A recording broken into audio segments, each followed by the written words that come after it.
Matt Bernier, joined by DRF's expert clocker and handicapper Mike Welsch, talking a little bit about the Clocker Report. For those of you that are new to the Clocker Report, you can go on drf.com in the handicapping section. The Clocker Report is all there. Mike and all of his associates, they take a look at these horses in the mornings, try to find out, for better or for worse, how they're all doing coming into the big races. Mike, let's talk about a couple races here today, particularly a few horses. The Acorn, Sweet Loretta, she's been doing well?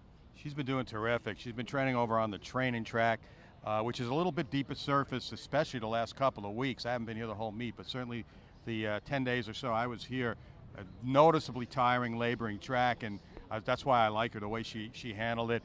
The workout times, just average looking on themselves, but it was the gallop outs over this deep track that really impressed me, the way she continued on. Javier Castellano worked her both times, keeping close contact with her, and I just think this race could set up for her. We talked earlier about how the racetrack sort of favored outside closes yesterday.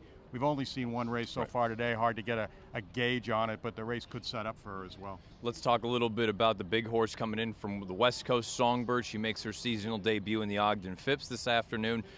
You said something about her work two back, but it's nice to see that she rebounded in the most recent work. Yeah, I mean, I had to watch her works on tape, obviously not seeing them live in person, but she has a long, steady stream of works going back. I mean, she's been well prepared for a return, but she worked 7/8 of a mile, two works back, and she struggled some at the end of that work. She did have to, the rider had to get into her a little bit to keep pace with her workmate, who's obviously an inferior workmate.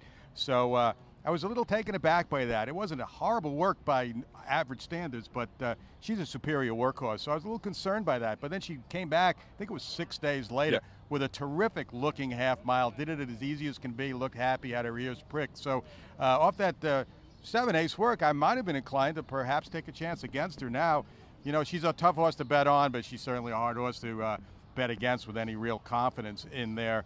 I do like the way Paid Up Subscriber has been training. She's going to have to move way forward from a numbers standpoint to beat Songbird, but if Songbird's a little off her game and you're looking for an alternative, Paid Up Subscriber might be the right one. Let's talk about the big race this afternoon, the featured event on a day full of fantastic graded stakes races. The Belmont Stakes this morning, official. We lose Epicaris, he's been scratched. Who's looked well in the morning that at least you're mildly intrigued with? Well, you and I seem to have fallen on the same horse. And after your success with the Preakness, I'm happy we have crossed. It's Chad Brown and it's Twisted Tom. Nobody's really stood out. I mean, nobody has kind of wowed me in the morning. A lot of these horses, obviously, I haven't seen most of their preparations.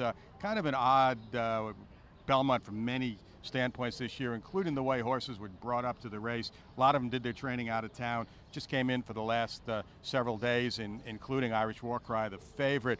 But I have seen Twisted Tom. He worked twice against Economic Mile. Obviously an older horse who's going to run in the Met Mile today, a very good older horse, and he held his own with him right to the wire and even on the gallop out. So that impressed me. I like what I saw from that.